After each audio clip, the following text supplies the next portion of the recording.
दुख दर्द भव के सब मिटे सतगुरु चरण नित से। दुख दर्द भव के सब मिटे सतगुरु चरण नित से। गुरु भक्ति बिन कछु ना बने, नेहि सकल संतन कही। गुरु भक्ति बिन कछु ना बने। श्री सद्गुरु महाराज की जय।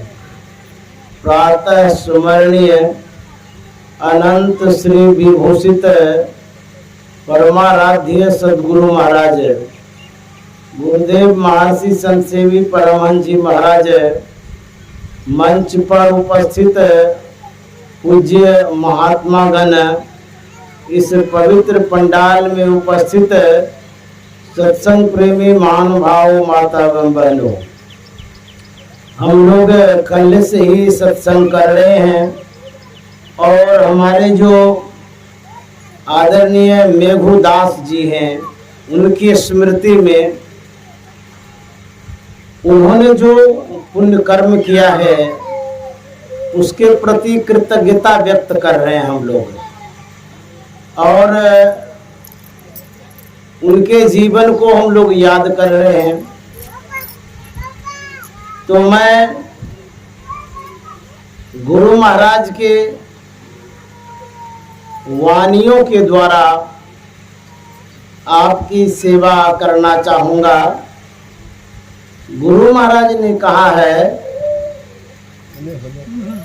कि सत्संग नित और ध्यान नित रहिए करत संलग्न हो। व्यभिचार चोरी नशा हिंसा झूठ दजना चाहिए। गुरु महाराज ने कहा सत्संग रोज करिए, ध्यान भी रोज करिए। गुरु महाराज जोड़ दिए हैं सत्संग को भी, ध्यान को भी, और उसके साथ क्या जोड़े हैं? सदाचार को।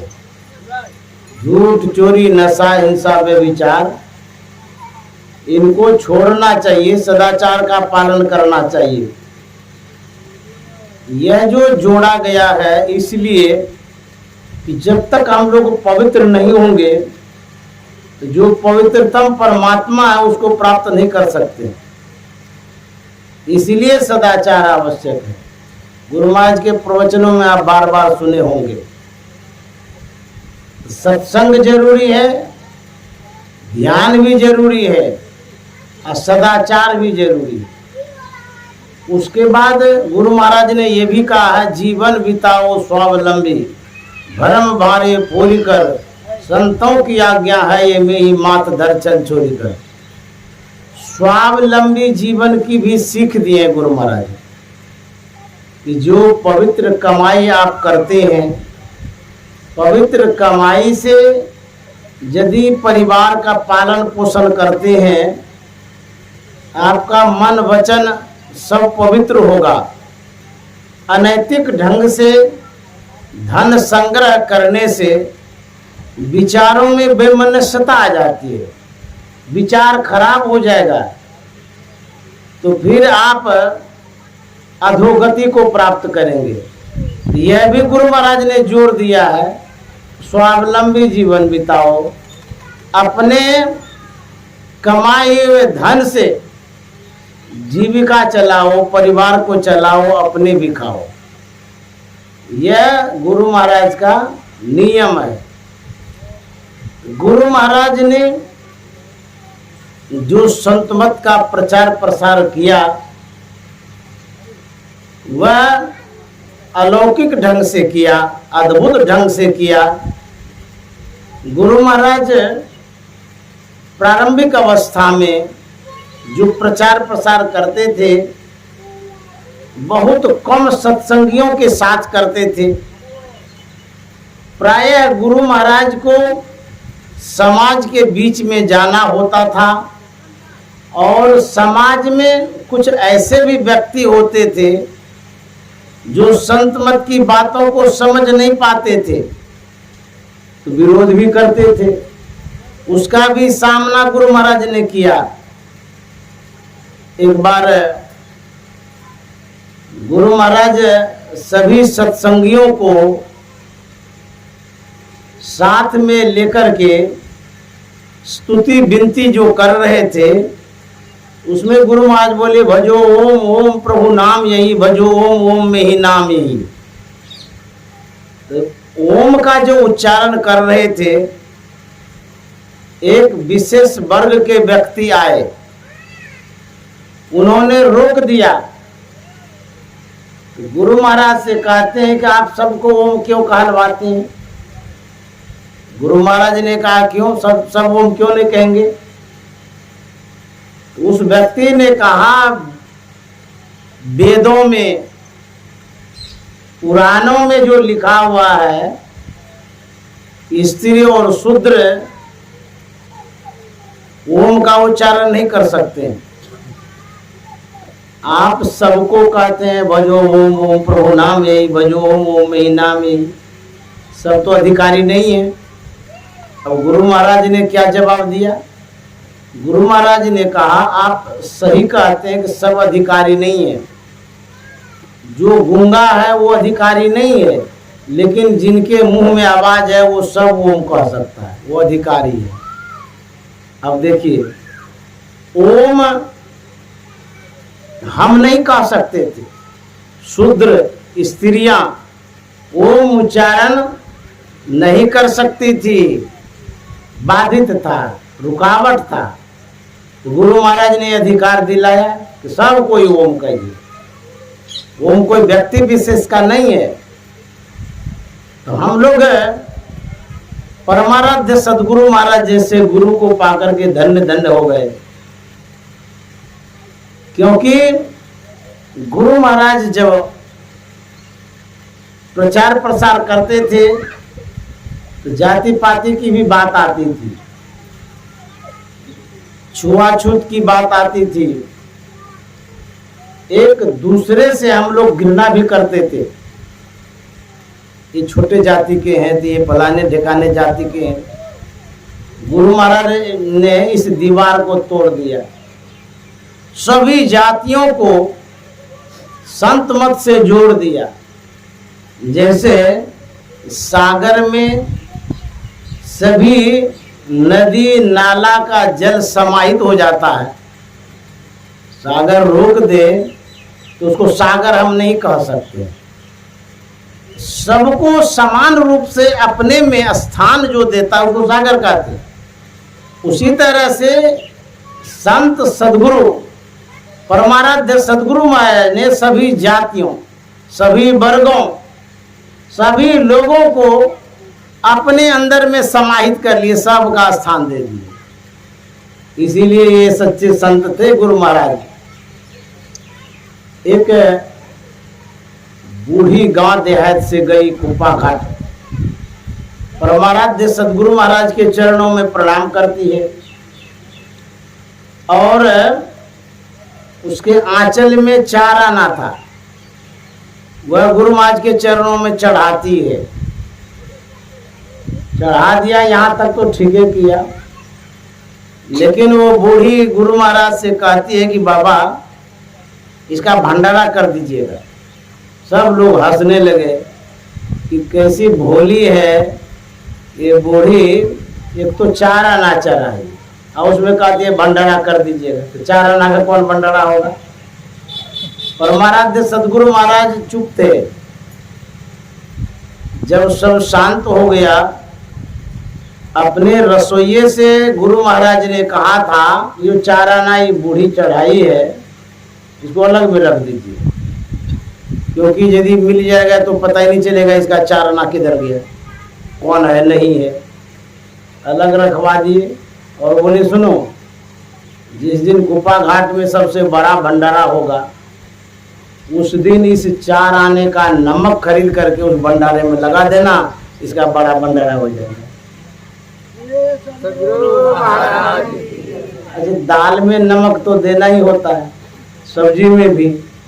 जब दाल सब्जी सब खाए तो बड़ा भंडारा हुआ कि नहीं हुआ? 4 आने में भंडारा हुआ ना। ये मस्तिष्क जो है, इस संत का मस्तिष्क है। हम आप सोच नहीं सकते हैं, जो श्रद्धा से संत के शरण में आते हैं उनको स्वीकार करते हैं, उनका सम्मान भी करते हैं। तो गुरु महाराज ने सभी जातियों को जोड़ा है। एक बार गुरु महाराज गए थे, जो पहले के गुरु थे इनके, रामानंद स्वामी, वो दरिया पंथ के थे। वो लोग भी सभी जातियों को समान रूप से देखते थे, सबका स्थान देते थे, चाहे कोई भी जाति का हो। तो गुरु महाराज जब वहां गए तो फिर वहां से अपने फुफेरे भाई के यहाँ आए। उनको जब पता चला कि ये वहां गए थे रामानंद स्वामी के जेड़े में, दरिया पंथ सत्संगियों के जेड़े में,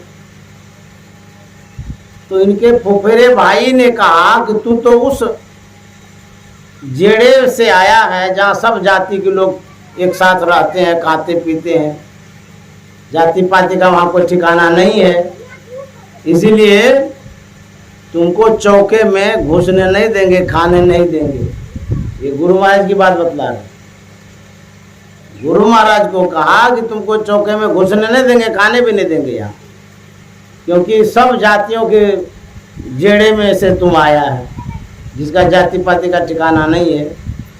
गुरु महाराज ने कहा था, आज के बाद मैं इस चौके में नहीं आऊँगा और यहाँ नहीं खाऊंगा, और मैं वहीं जा रहा हूँ जहाँ से मैं आया हूँ।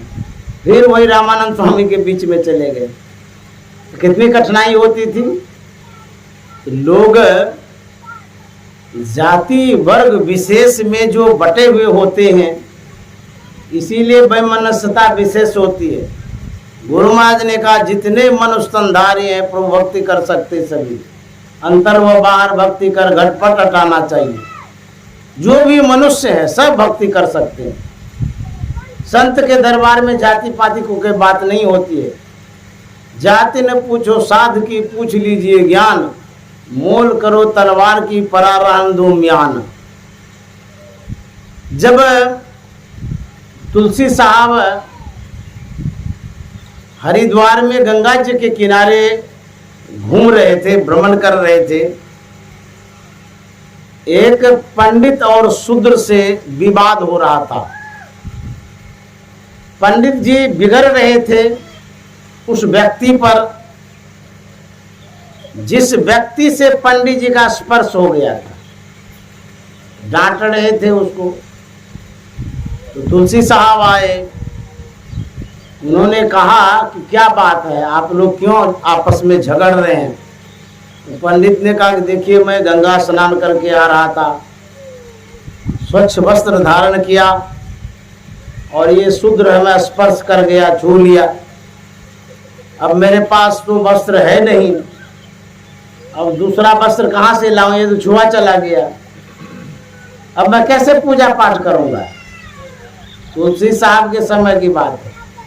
तुलसी साहब ने क्या कहा था कि पंडित जी, आपके पुराणों में यह बात पढ़ने को मिलता है कि जब भगवान ने सृष्टि किया, उस सृष्टि में गंगा की उत्पत्ति और शूद्र की उत्पत्ति विष्णु के चरण से हुई है, ये मुझे पता है। आप जानते होंगे। बोले हाँ, ये तो बात सही है कि गंगा की उत्पत्ति विष्णु के चरण से हुई है और शूद्र की उत्पत्ति विष्णु के चरण से हुई है। तो तुलसी साहब ने कहा, पंडित जी, जिस चरण से दोनों की उत्पत्ति हुई है, गंगा जी को आप पवित्र मान रहे हैं और शूद्र को अपवित्र मान रहे हैं, ये तो उस चरण की गलती है जहां से उत्पत्ति हुई है। आप इस तरह से क्यों घृणा करते हैं? विष्णु भगवान के चरणों से तो दोनों आया है। मानव से घृणा नहीं करनी चाहिए। आप कैसे छुए चले गए? शूद्र छू लिया तो छुए चले गए, इतनी घृणा ना समझी। तो तुलसी साहब ने जब समझाया तो पंडित जी समझ गए। ऐसे संत होते हैं समदर्शी, सही सीख देने वाले। एक थे दयानंद सरस्वती,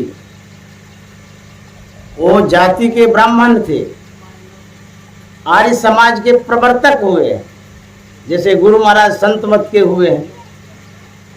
तो प्रचार प्रसार ऐसे करते रहते थे।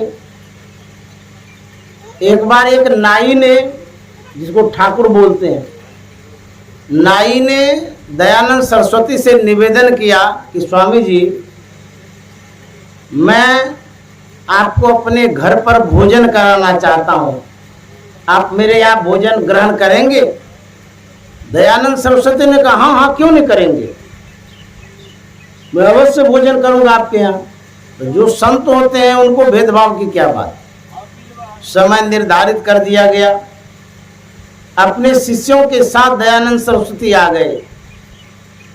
गरीब था बेचारा, जो भी जुटा बन पड़ा, उन्होंने व्यवस्था किया, बड़े आदर सत्कार के साथ बैठाया दयानंद सरस्वती को, उनके शिष्यों को भी। और जो उनके पास साधन था वो परोस दिया गया। थाली में रोटी और सब्जी दिया गया। दयानंद सरस्वती बड़े चाव से खाने लगे, लेकिन उनके साथ में जितने सेवक थे वो देखिए ठाकुर का भोजन है, नाई खिला रहा है, ये तो छोटे जात का है, इसके हाथ का भोजन करना ठीक नहीं है इसके घर में। तो रोटी सब्जी धरी रह गई, कोई सेवक नहीं खाए।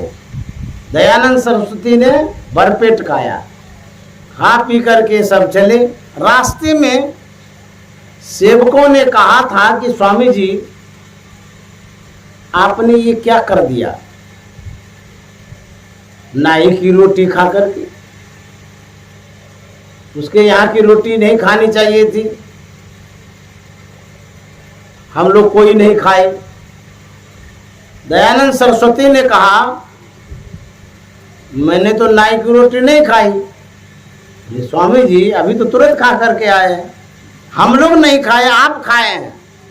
दयानंद सरस्वती ने कहा, ये नाई की रोटी नहीं थी, ये गेहूं की रोटी थी। कैसे संत होते हैं देखिए। तो खाने पीने में भी लोग भेदभाव करते हैं। यह जो जाति का जहर है, इस जहर में बहुत लोग मर रहे हैं। इसी को दूर करने के लिए गुरु महाराज ने रसायन दिया, औषधि दिया, संजीवनी दिया कि सब कोई संत मत में आ जाएगी, तब ये बच सकते हैं। संत मत में जाति पाति कोई बात नहीं है। एक गुरु का ज्ञान है, जिस ज्ञान के अंदर आप आएंगे तो आपका कल्याण होगा। यह जो भेदभाव है गुरु महाराज ने तोड़ा है। गुरु महाराज ने सभी लोगों को अपने शरण में रखा है, सबको समान रूप से ज्ञान दिया है और सम्मान भी दिया है, चाहे किसी भी जाति के क्यों ना हो। तो ऐसे संतों के शरण में जब पड़ेंगे, संत शरण जो परा ताहि का लगा ठिकाना, और कहीं नहीं कुशल सकल बैराट चवाना। तो गुरु महाराज ने जो उद्धार किया है, इसी तरह से किया। सबको सम्मान दिए और मीठे वचन से सबको प्रभावित किए। तुलसीदास जी महाराज ने एक पते की बात कहा है, क्या? तुलसी मीठे वचन सौ सुख उपजत चौर, वशीकरण यह मंत्र है, तज दे वचन कठोर। मीठा वचन क्या है? कहता ये मंत्र है। किसी को वश करने का, वशीकरण यह मंत्र। इसलिए हम लोगों को चाहिए कि जो गुरु महाराज ने सिखाया है, क्या सिखाया है? गुरु महाराज ने कहा है वचन कैसा होना चाहिए? सत्य सुहाता वचन कहिए। ये गुरु महाराज ने सिखाया है। चोरी तज दीजिए, वचन कैसा हो? सत्य हो और सुहाने वाला हो, मधुर वचन हो। सत्यम ब्रूयात प्रियम ब्रूयात, सत्यम और प्रियम न ब्रूयात। इसका मतलब हुआ सत्य बोलिए लेकिन प्रिय बोलिए, वह सत्य नहीं बोलिए जो अप्रिय हो। कोई को आदमी कहते हैं हम तो सही नहीं बोलते हैं, इसको बुरा लगता है, तो ऋषि मुनि महात्मा कहते हैं वह बात नहीं बोलिए जिसको बुरा लगे, जो बात सत्य भी हो और सही भी हो और सुहाना वाला हो। कैसे बोलना चाहिए? रामचरितमानस के प्रसंग में आया है, बोले लखन मधुर मृदुबानी, ज्ञान विराग भगत रस सानी। देखिए लखन बोलता है, उसके बोलने में मधुरता है, मधुर मृदुबानी। उस वाणी में क्या क्या है? ज्ञान विराग भगत रस सानी। ज्ञान भी है, वैराग्य भी है और भक्ति भी है। तो जिस बात में ज्ञान हो, सत्य भी हो और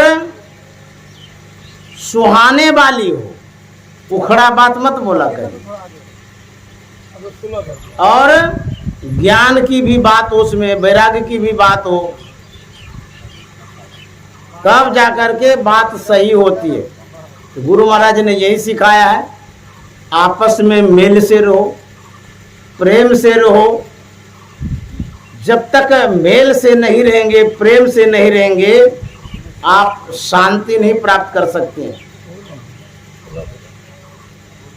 मेल कैसे होगा? प्रेम कैसे होगा? तो कहते हैं जब दूसरे को आप सम्मान देते हैं, दूसरे का आप सत्कार करते हैं, दूसरे के बातों को ध्यान से सुनते हैं, तब मेल होता है।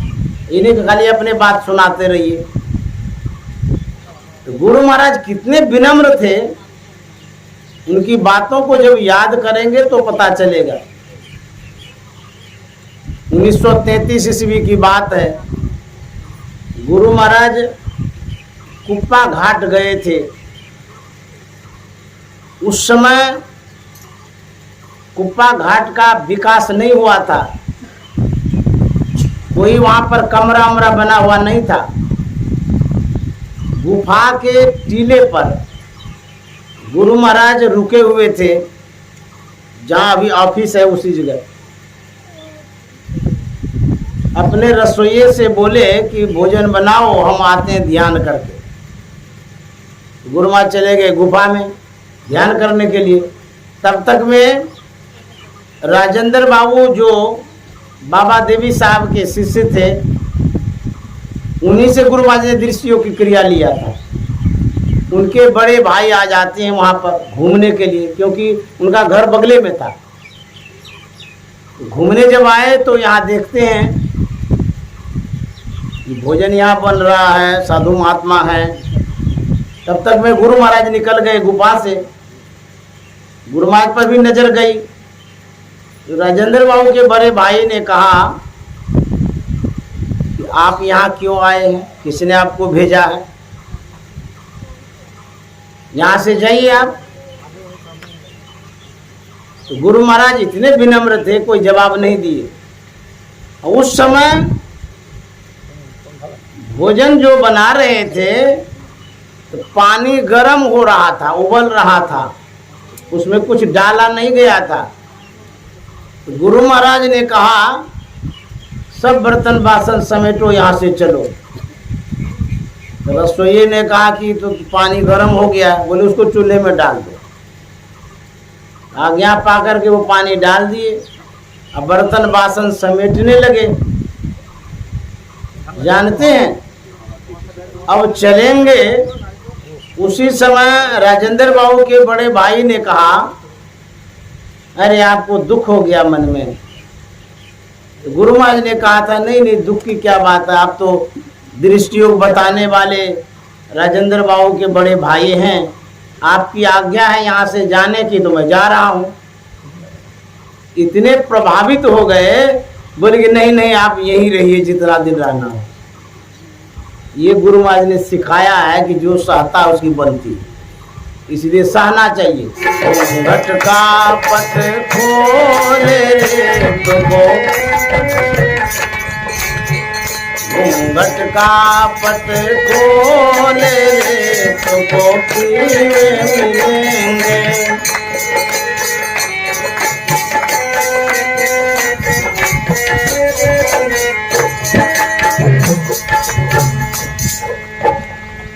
एक सत्संगी परिवार में वकील साहब थे, उसकी पत्नी भी पढ़ी लिखी थी, एक बच्चा था। तो कभी कभी घर परिवार में खटपट होता है। जहाँ 10 आदमी रहता है, अलग अलग दिमाग का रहता है, कोई कुछ बोल दिया, कोई गरम मिजाज का होता है, तनिक सी बात में तुनक जाता है, थोड़ी थोड़ी बातों में ना गरमा जाता है। जबकि कोई गलती नहीं है, फिर भी जो गरम हो रहा है उसको भी पता नहीं कि हम क्यों गरम हो रहे हैं, ऐसा होता है।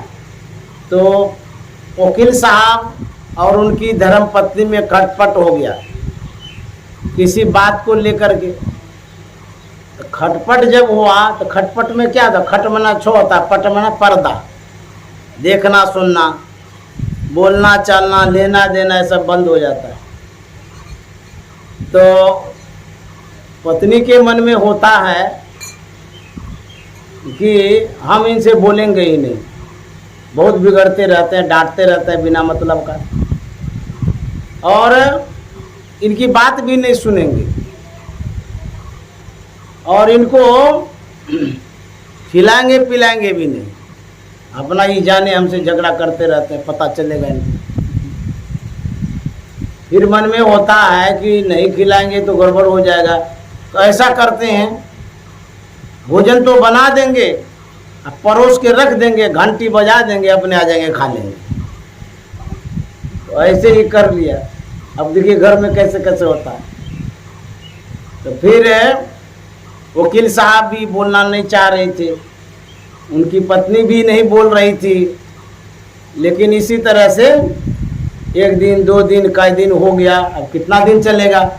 तो संगी परिवार के थे, उनके मन में होता है कि गुरु महाराज ने तो सिखाया है आपस में मिल से रहो, प्रेम से रहो, खटपट होता है तो झटपट निपटा दो। घर परिवार में ऐसे होते रहता है, इसका मतलब थोड़ा है कि लक्ष्मण का रेखा डाल देंगे, वो उधर रहे हम इधर रहें, तो फिर परिवार कैसे बना रहेगा, जुड़ा रहेगा। हम लोगों को मेल कर लेना चाहिए, लेकिन मेल हो तो कैसे हो। न सास है, न ससुर है, न कोई ननद है, कोई है ये नहीं, वही 2 प्राणी है, एगो बच्चा है। देखिए संतवानी मेल करा देती है, सत्संग मेल करा देता है।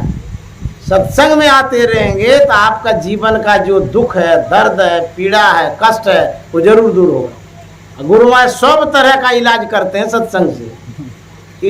इस प्रसंग में यही है। अब ऐसे ही घंटी बजा देते थे, वो वकील साहब समझ लेते थे, खा लेते थे, चले जाते थे। लेकिन मन में जरूर होता था कि बहुत दिन हो गया, मेल कर लेना चाहिए। वकील साहब दूसरे को अकील देते हैं, वो सोचते थे कि हम तो पढ़े लिखे हैं, दूसरे के केस का निपटारा करते हैं, हम कैसे आगे बढ़ेंगे, हम तो मर्द हैं, झुकेंगे कैसे महिला के पीछे। वो आगे नहीं बढ़ना चाह रहे थे, मन में सोच रहे थे हमारी पत्नी भी कैसी है, एक बार यदि वो बोल लेती तो हम जरूर बोलते। आगे वो बढ़ना ही नहीं चाहती है, वो अपने आप को क्या समझ रखी है। हम तो चाहते हैं कि बात करें, लेकिन वो आगे बढ़ के बोले तो। अच्छा, कभी कभी ऐसा भी होता है, यदि आप एक बार अहंकार को यदि छोड़ दीजिएगा, मद को, तो देखिएगा मेल हो जाएगा। बनवारी बाबा से सुन रहे थे ना मद के विषय में, बड़ा अच्छा बतला रहे थे। तो अपने आप को यदि झुका ही लेंगे तो क्या हो जाएगा। गुरु महाराज ने कहा कि दीन होके जिसने सत्संग सुमति ली, अपने को सोई में ही गुरु शरण में कर ली। दीन मन विनम्र, यदि झुक जाएंगे तो क्या हो जाएगा, क्या घट जाएगा। अकड़ में रहते हैं, झुकना नहीं चाहते हैं। वकील साहब झुकना नहीं चाह रहे थे, उनकी जो पत्नी थी उसके मन में होता था हम भी चाहते हैं कि मेल हो जाए, लेकिन वकील साहब इतने अक्खड़ हैं, एक बार हमको मनाते भी नहीं। कम से कम एक बार बोल तो देना चाहिए, हम तो मानने के लिए तैयार हैं, वो भी नहीं बोलते हैं। और वो पढ़े लिखे हैं तो हम क्या कम पढ़े लिखे हैं, हम भी तो बहुत पढ़े लिखे हैं। वो अपने आप को क्या समझते हैं। अब ले कोई बातें नहीं बन रही थी। वो लड़का बच्चा जो था वो दोपहर के समय में माँ भोजन बना रही थी और उसको माँ के पास जाना था। माँ भोजन बना ही रही थी, ये गया गले में लिपट गया बच्चा। लिपट तो गया, फिर कहता क्या है, घूंघट का पट खोले रे तो को पीवे मिलेंगे। घूंघट का तो पीवे मिलेंगे, पीव मिलेंगे, पीव मिलेंगे, पीव मिलेंगे, पीव मिलेंगे, पीव मिलेंगे, पीव मिलेंगे। घटका पट खोले रे तुमको।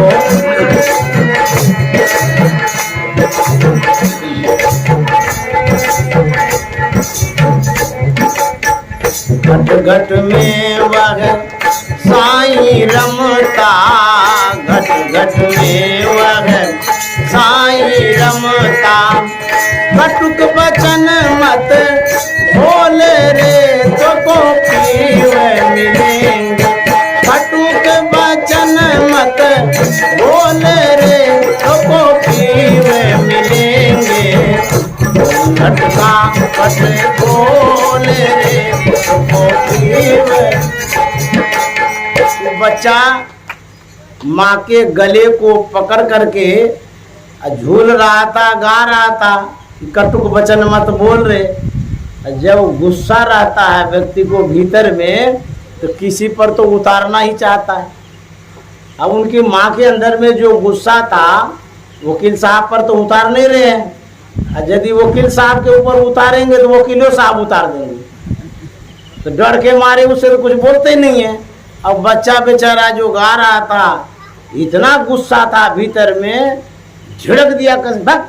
हमको कहता कटुक वचन मत बोले, जाने पापा को समझाना, हमको क्या बोलता है।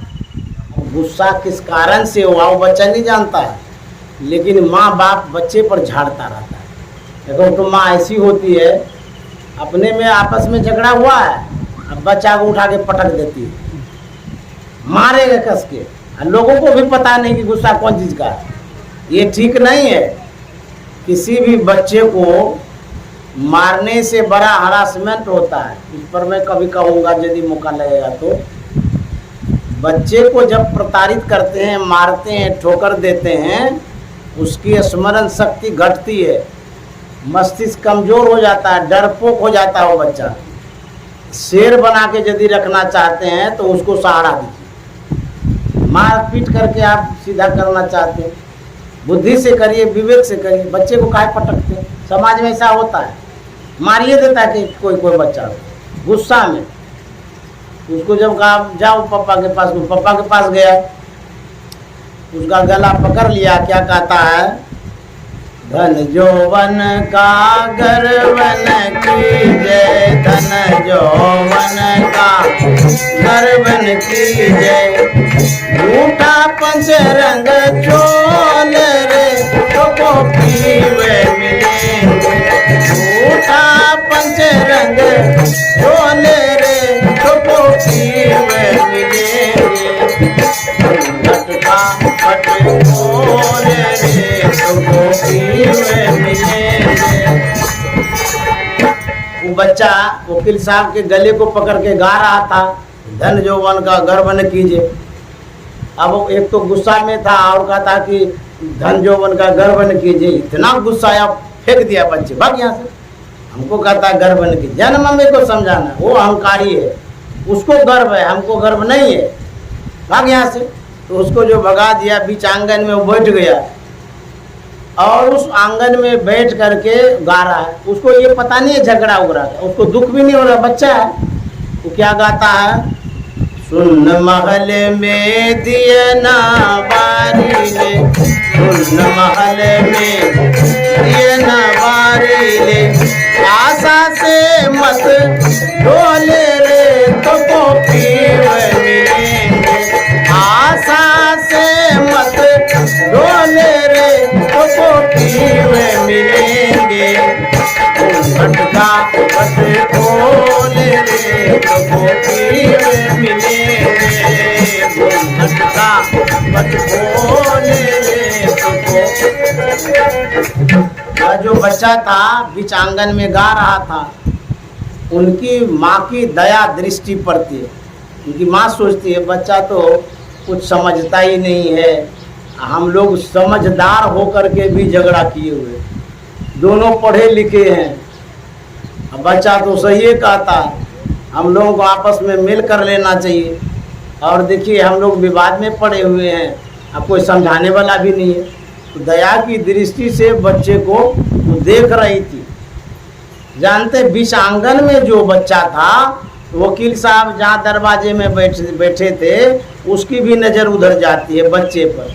वो भी सोचते हैं कि बच्चा तो ठीक है कहता है, गलती तो अभी लोगों की, बड़े आदमी होकर के आपस में मिलने करते हैं, प्रेम नहीं करते हैं, झगड़ा किए हुए हैं। तो वकील साहब भी दया की दृष्टि से बच्चे को देखने लगे।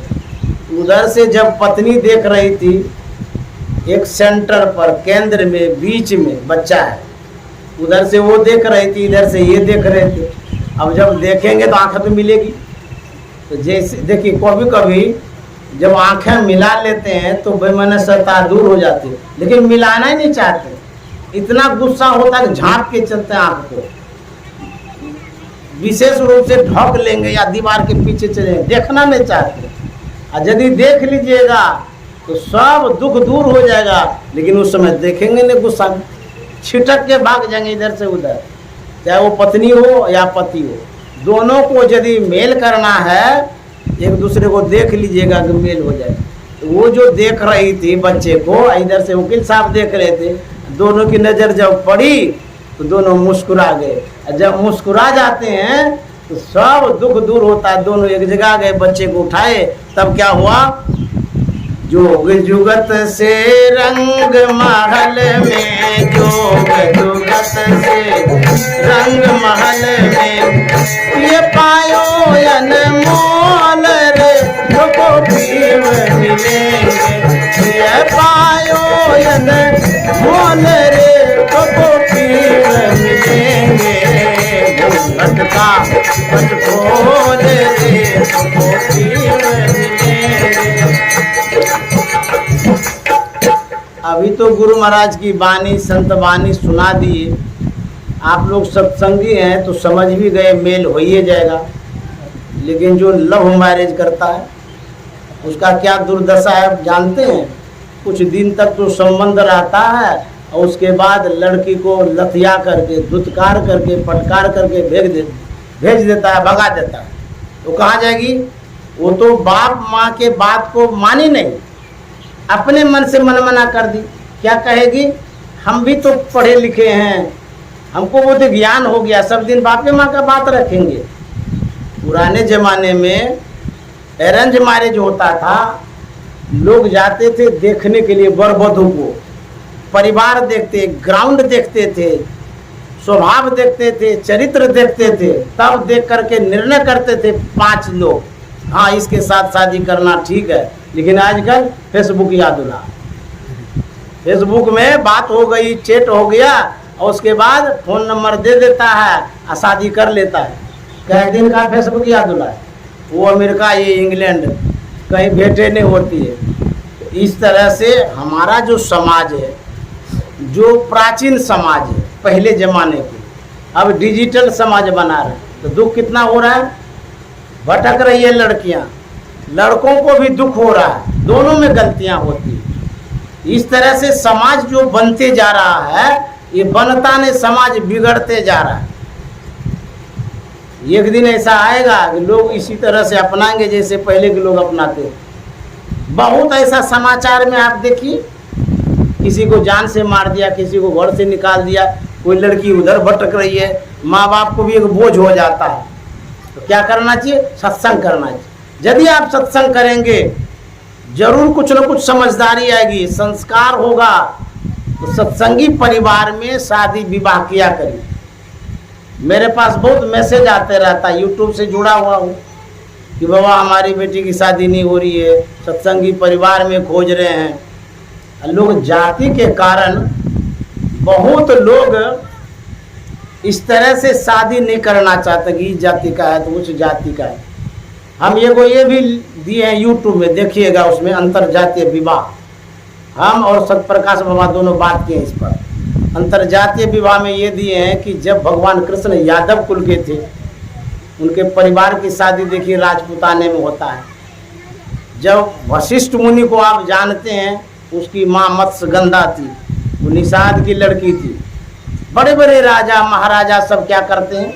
अंतर जातीय विवाह करते हैं कि लड़की का स्वभाव देख करके, लड़के का स्वभाव देख करके बड़े बड़े राजा महाराजा करते चले गए, और हम आप लोग जाति को पकड़े हुए।